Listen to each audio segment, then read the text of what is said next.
everybody, welcome back to the Time Pass Podcast. This is your host, Ashika. Thank you so much for joining me today, you guys. If you haven't done so already, please like me on Facebook at Time Pass Podcast. Follow me on Instagram at TimePass_podcast. And check out the YouTube channel where you can watch all the episodes of the Time Pass Podcast, you guys. If you are an auditory listener, whatever platform you are tuning into the Time Pass Podcast, please make sure that you are liked, followed, or subscribed on your listening platform of choice, wherever you listen to podcasts. All right, you guys, we are in season three, and this topic has been on my... So I have a giant, I've talked about it before on the show, but I have those giant like Post-it notes that are 24 by 36, and I like to post them on one of the walls in the front room of my house because anytime I have an idea in the middle of the night, or if I have friends come over, people visiting me, and they have ideas, you know, we talk about things I do, so I don't want those ideas to leave my brain, so I keep markers nearby on my coffee table, and I keep that 24 by 36 Post-it note taped up to my wall in the front room, and I constantly write ideas down on there. And the concept of a show based around the topic of colorism has been up there forever, probably for like at least a year and a half now, but I never quite found the angle of which I wanted to approach the topic, and then I went on this first date. So a couple weeks ago, I went on a first date. Y'all know that I've been stuck at home with a broken ankle during that time. Obviously, I wasn't going anywhere. I wasn't driving. I had a cast on. So my dating life was like zero. I wasn't dating anybody. I wasn't seeing anybody. Nothing like that. And it was funny because my best friend, Fabian, we were talking one of these days, and he was like, are you, like, what's going on in the man department? And I was like, absolutely nothing. And he's like, are you gonna, like, get back on the apps? Like, are you on any apps? And last year, if you're a time passer, you know this, but if you don't, last year, I went on a dating app detox. I was just over it. I was meeting so many people, and by last year, I mean last season. It was actually earlier this year. I was meeting so many people organically when I was out and about with friends, living my best life, having a good time, and I was meeting quality people, and sometimes it was just, you know, a friendship, you know, while we were at an event. Sometimes it turned into a couple dates, trying to get to know each other, and it didn't work out. And one turned into a friendship that spans the Atlantic Ocean. You know, this is somebody I still keep in touch with now, who lives in England. So I've met these quality people, and, you know, it just felt like the dating apps are just so superficial sometimes. And a lot of times it's just I feel like it's really good for people who are just out of a relationship, just want to get back out there and they don't know how. I think that's where dating apps really serve a good purpose. But I think as for me, now I'm very attuned as to what I'm looking for in a partner, and I'm looking for meaningful quality connections. And I'm also an individual that does not have a lot of time. It takes a lot of time to sit there and chat with somebody and ping pong back and forth all day long via the dating apps. And what ends up happening when I get on the apps is I'll match with somebody, I'll say something, and then I won't check the app again, like until the next day. And now they've messaged me back. Now I message back, and they just automatically assume I'm uninterested, or I think they're uninterested, whatever. Anyway, I had this conversation with Fabian, and I decided, I was like, okay, let's do it. I was kind of bored, and I was like, let me just get back on Bumble. Let me get on Bumble. Let me see what's out there. So I got on Bumble. I was on it for a few days, and I ended up matching with a man who's South Asian, and we ended up matching earlier that week, and then we talked a little bit, and he kind of cut right to the chase. He's like, I'd love to see you. When are you available? And I was like, I may be able to go out Friday night. He's like, cool, let's meet up Friday night. So we end up meeting up at this brewery here in Elk Grove, and he lives kind of far away. He lives like an hour or so away from me, and he was like, I'm cool, I'll drive to you, which I love. You know, I'm like, I don't want to drive to you. I'm okay with meeting in the middle, but I think it shows a lot of effort and the kind of energy I like when somebody's like, no, I'm going to drive to you, like, where we're going to do this. It shows that they're like, you know, they want to be in this. So we meet up, we meet for drinks, and he's there, and he looks like his pictures. He's not a catfish or anything like that, and we're just having conversation. He's a really smart guy. He's lived, like, globally. I talked about him a little bit on last week's premiere episode, but he's lived globally. He had a little bit of an accent, and we're just talking, getting to know each other, and, you know, he's ordering a beer, and he makes these comments to me, and he's like, oh, yeah, I'm sorry, and, like, I'm not that fair-skinned, and y'all, I was shook. I was like, whoa, like, I have never had anybody say that to me before. And I laughed about it because I was like, oh, maybe he's just, you know, like, it's a one-off. He's nervous. He's trying to joke around about it. Y'all, this man apologized to me for being the color that he was at least 3 different times during this first date. He took it a step further and then told me that normally when he goes out on dates, he was in the shower getting ready to come over here to where I live, and he thought, like, oh, maybe I should use, like, my facial scrub that kind of lightens my skin up and you know, makes me a little more whiter and fairer. And then he didn't have time, so he decided against it. And y'all, I was so shook.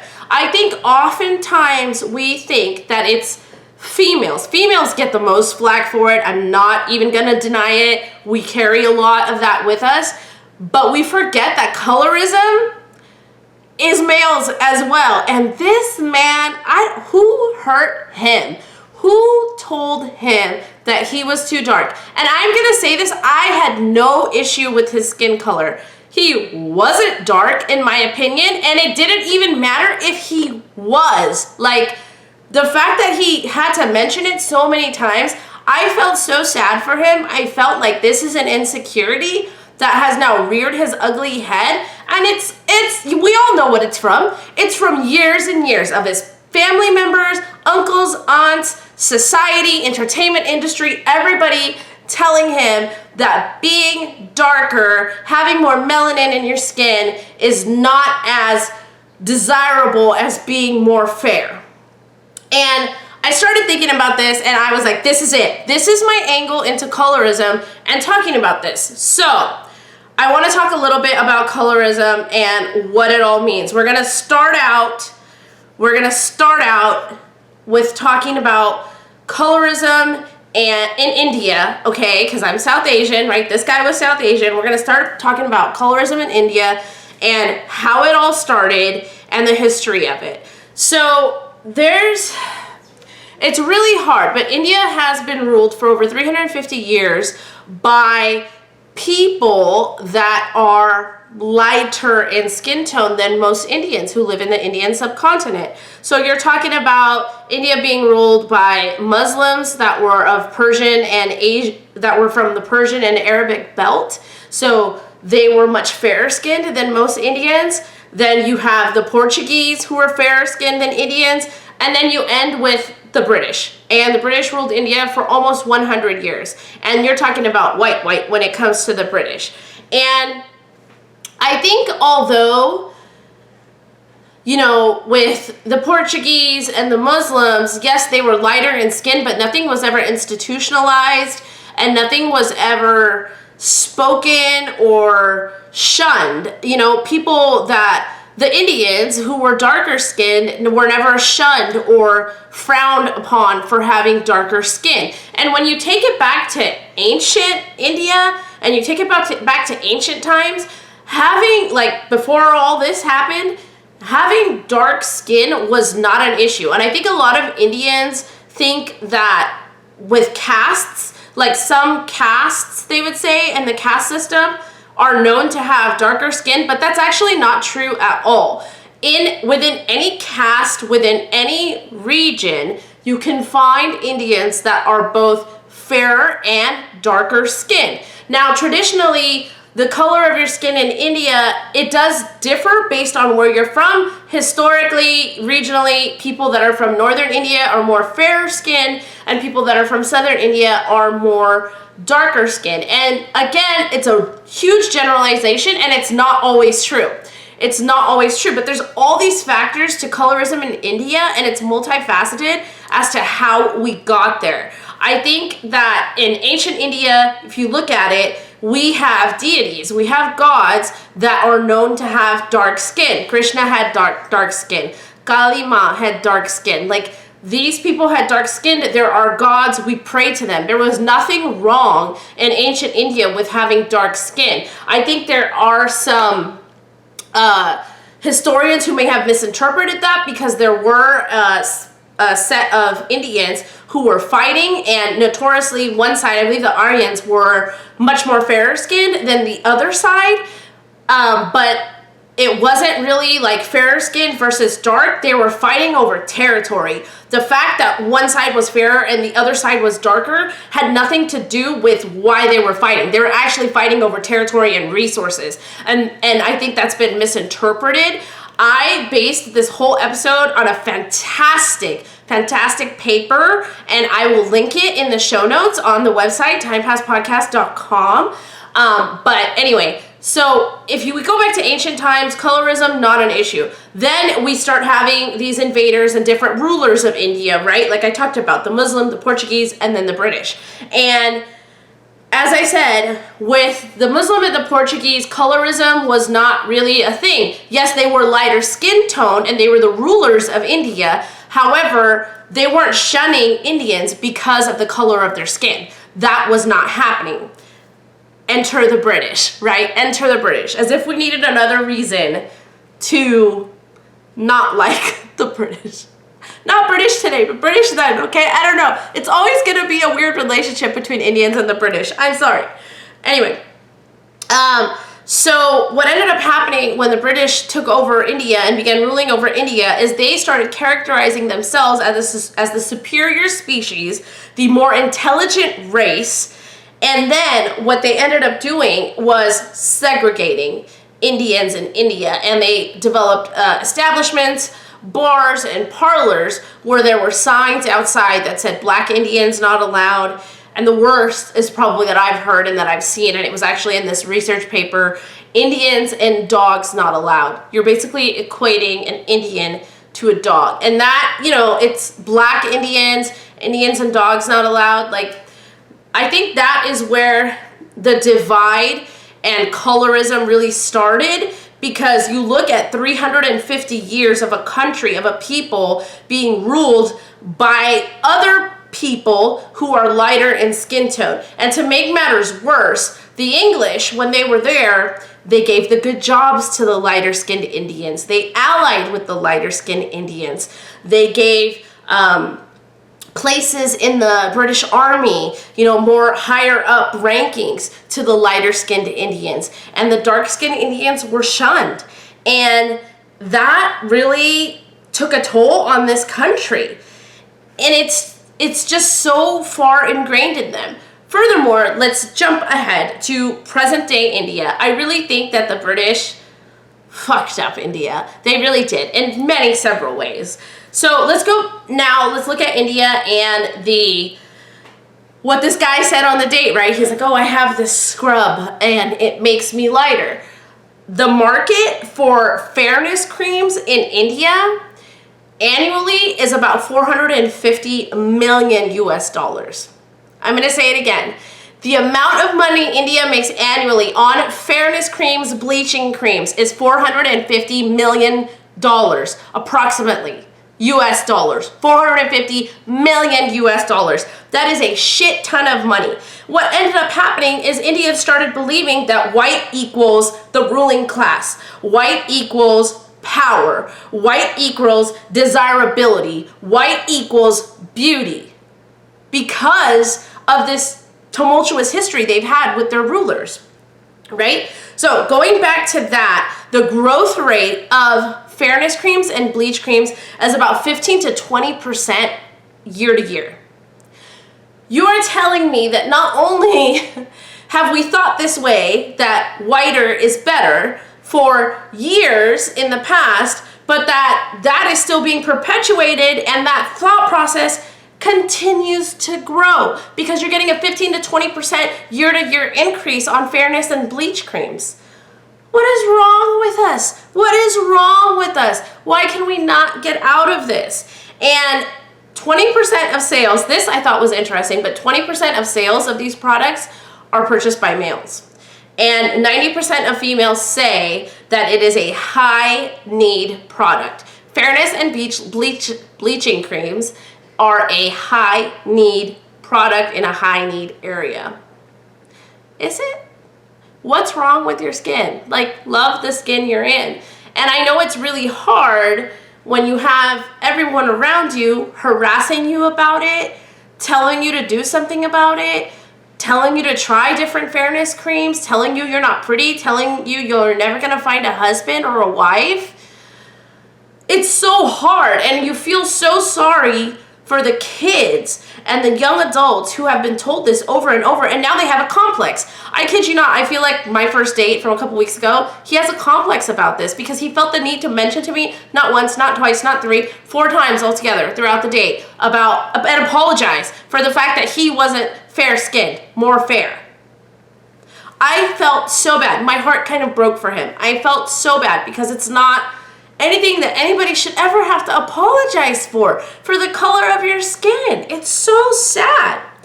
To take it a step further, let's talk about some of the names of some of these products that are sold in India, and they're also sold here in the Indian shops. I can go and find some of these products. Fair and Lovely. On the flip side for the men, Fair and Handsome. You have to be fair in order to be lovely. You have to be fair in order to be handsome. This is what they are marketing to young Indians, to old Indians, all Indians. Pond's White Beauty. Olay Natural White. L'Oreal, this one kills me the most. L'Oreal White Perfect. What are we telling people? What is the beauty industry trying to sell to Indians? And I know this is a problem in many races throughout the world, but Jesus, think about $450 million. That's a lot of money that's spent on this kind of product. The part that made, in my research, the part that made my gut wrench, the part that made me just shake my head, it doesn't stop at facial and skin bleaching. They actually market vaginal washes. Freshness and fairness. The one that bothers me the most, Tampax Deep White. It's called Tampax Deep White, and the slogan on their advertising materials is, quote unquote, "Here at Tampax, we know that true beauty comes from within." You know what Tampax it does? Moving on. Age and nature have surely darkened your insides, and we are here to help. Are you kidding me, Tampax? The thing that gets me is that these brands are worldwide. Don't you have a social responsibility to stop perpetuating this? I understand when you're making $450 million a year in one continent alone, you're not going to want to shoot yourself in the foot. You're not going to want to lose that money. But what are you doing to these people, to these young people? It's so sickening. It's so sickening. And I felt so bad for this guy, you guys. I felt so bad for him. And he was a nice guy, well-educated, dressed well, didn't let me pay for anything. He was really nice. It just felt so bad for him, and it made me realize that the pressures of colorism, oftentimes as a female, I look upon it as like females, we get the most pressure for everything, especially if you're South Asian, men don't really have as many restrictions placed on them by family members, not as many as females do. But colorism is one area where no one is safe. Not men, not women. Colorism will come after you. And auntie will come after you for colorism, for your skin color, hard. It doesn't matter whether you are female or male. And I just felt so bad about it. And I don't really know. I don't know what the answer is to this because it's so perpetuated in Indian culture. Like Bollywood actors and actresses, they're all fairer skinned, right? To this day, they're all fairer skinned. And what's worse is some Bollywood actors and actresses endorse these products. They endorse these products. They've themselves used these products on their own skin to lighten up their own skin. So everybody's drinking the Kool-Aid when it comes to colorism in India. Everyone's drinking the Kool-Aid when you have the entertainment industry, the advertising industry, and ingrained social beliefs that have been passed down over generations that white is beautiful or white is educated, white is money. How do you break out of that? Like, how does it stop?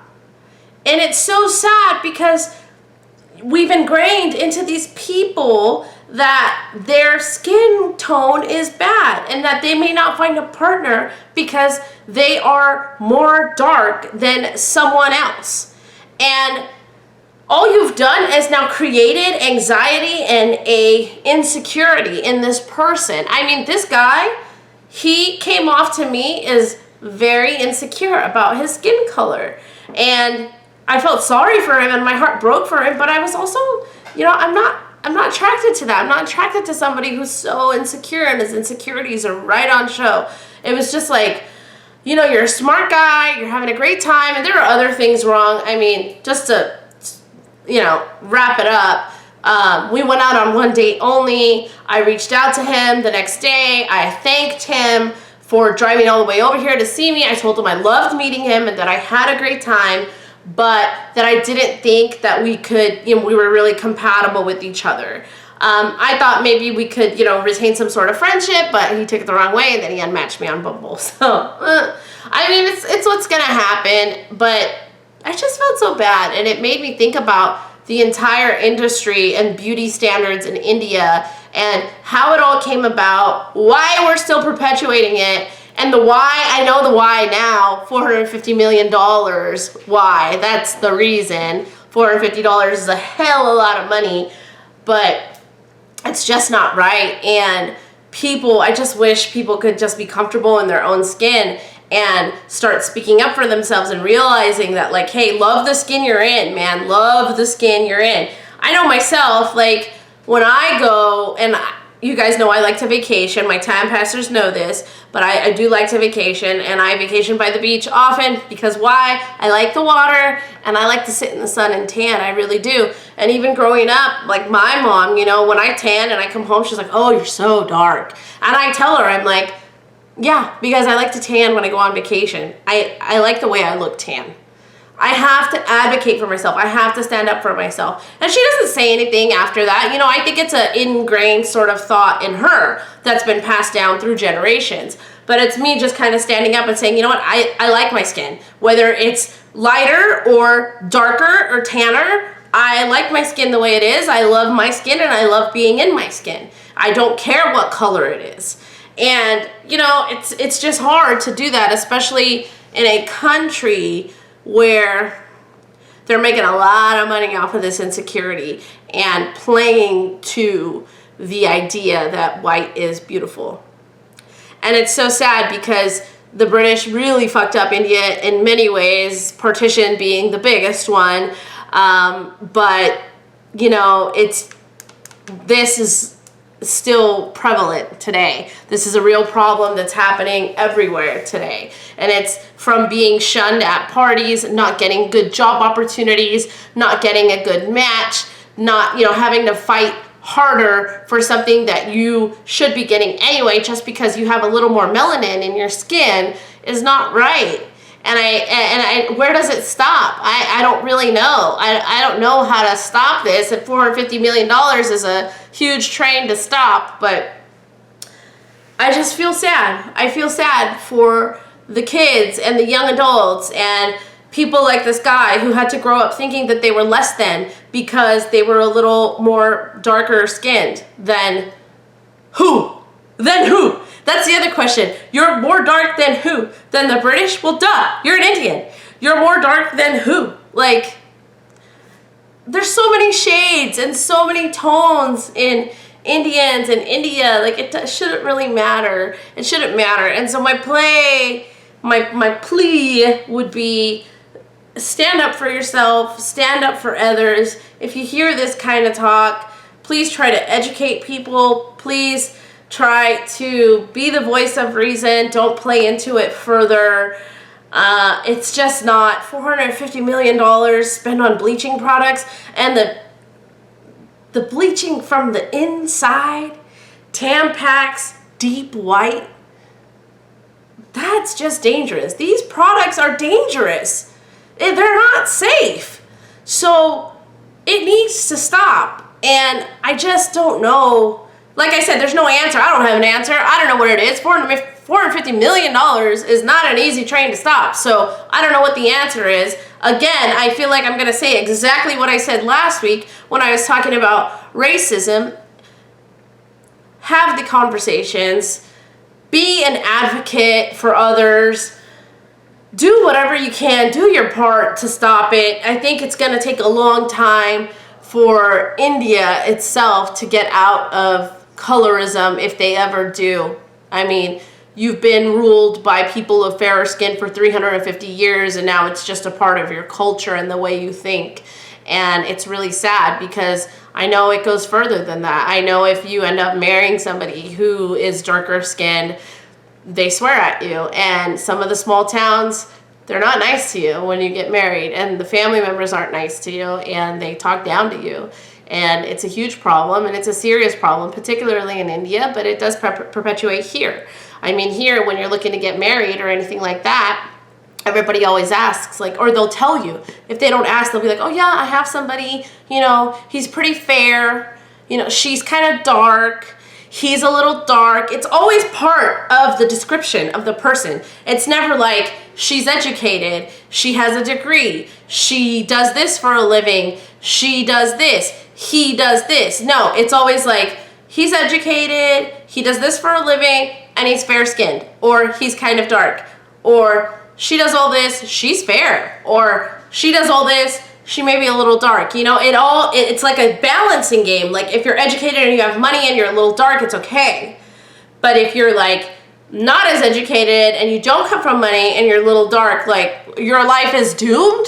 That's basically what we've been taught, right? And what's been perpetuated through the years, over and over and over again. I don't know, you guys. That's all I've got for you today. It's a sad story, but it was a good angle for me to bring colorism to light and talk about colorism since I had this experience with my date. And just to wrap this all up, I hate being on dating apps again. I am no longer on Bumble. It's not fun. I just don't have the time or energy for a dating app. So I'm gonna go back to just meeting people in person because I enjoy that a lot better, and I just don't have the time to deal with dating app energy. It's a thing. I feel like, you know how we say like BDE is a thing, so is dating app energy. DAE. I'm coming up with it now. You heard it today. All right, you guys, if you haven't done so already, please like me on Facebook, follow me on Instagram, and check out the YouTube channel. Make sure you like, follow, and subscribe to the YouTube channel. I would greatly appreciate it. Wherever you are tuning into podcasts, please make sure that you are followed or subscribed to the Time Pass Podcast. If you enjoy listening to the Time Pass Podcast, you enjoy listening to my ramblings and my rantings and my musings, please share this episode with at least one person. I would greatly appreciate that, you guys. Stay authentic to who you are, the skin you're in, be proud of who you are, and live and love the skin you are in. I will see you next time. Bye.